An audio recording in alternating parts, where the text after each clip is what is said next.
Saya perwakilan dari RRI Ternate. Teman-teman, mau dengar cerita saya tidak?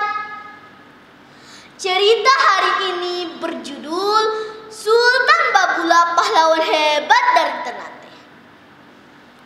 Kisah ini dimulai pada ratusan tahun yang lalu. Oe, oe, oe. Tepatnya pada 10 Februari 1528, lahirlah seorang bayi yang rupawan dan gagah. Ia memancarkan aura pemimpin dari dalam dirinya.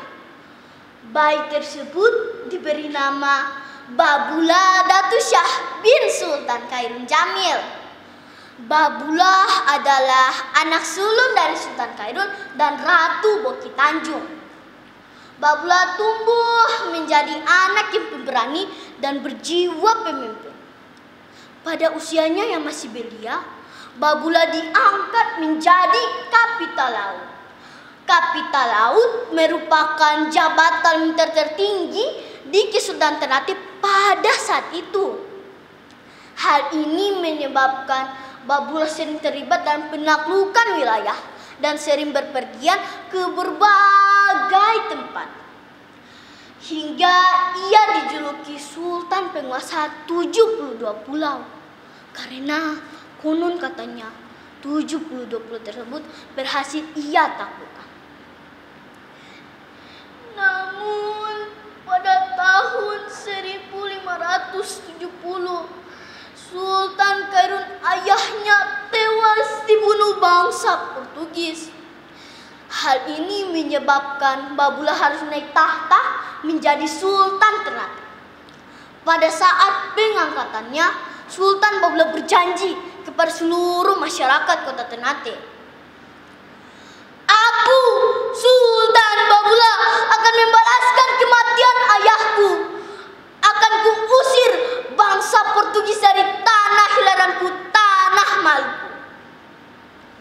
Sultan Babula pun mulai menyusun strategi perlawanan kepada seluruh bangsa Portugis.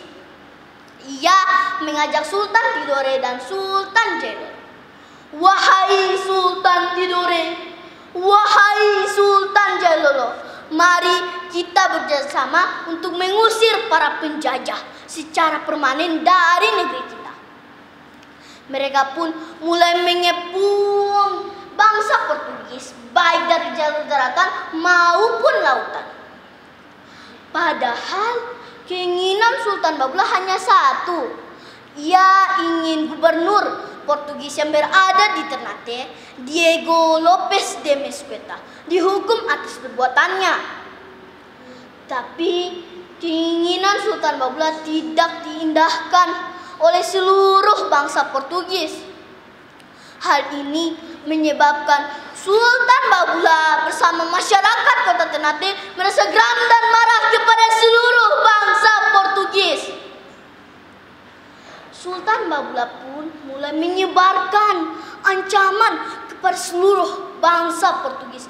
Perang pun menjadi berbagai wilayah seperti Tidore, Jailolo, dan Bacan.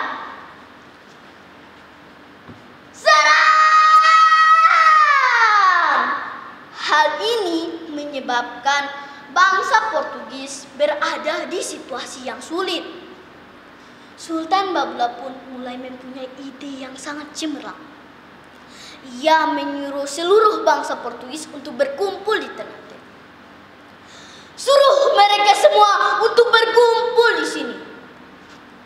Sekitar 900 orang, baik rakyat biasa, prajurit militer maupun bangsawan Portugis yang berada di Maluku untuk berkumpul di Ternate, letaknya di Benteng Gamlang.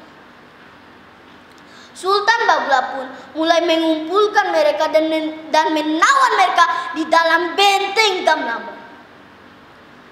5 tahun lamanya mereka ditawan, seluruh akses mereka dibatasi, hingga pada 26 Desember 1575 melalui Gubernur Nuno Pereira Lacerda mengaku menyerah kepada Sultan Babulah tanpa syarat. Mereka pun mulai meninggalkan Ternate tanpa kembali lagi. Merdeka, merdeka, merdeka. Akhirnya seluruh rakyat Maluku hidup dengan damai dan tentram. Sayangnya Sultan Babulah tidak memimpin Kesultanan Ternate tidak begitu lama, karena beliau meninggal pada usianya ke-45 tahun, tepatnya pada tahun 1583. Sungguh hebat teman-teman perjuangan perlawanan Sultan Babulah. Meskipun situasi pada saat itu sangat sulit, tetapi ia tidak pernah merasa lelah dan pantang menyerah. Andai saat itu Sultan Babulah tidak melawan bangsa Portugis, mungkin kita masih terjajah hingga sekarang.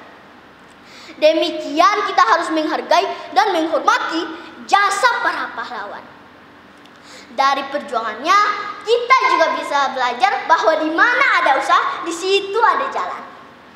Hingga pada 10 November 2020, Sultan Babulah resmi diberi gelar pahlawan nasional oleh Presiden Joko Widodo.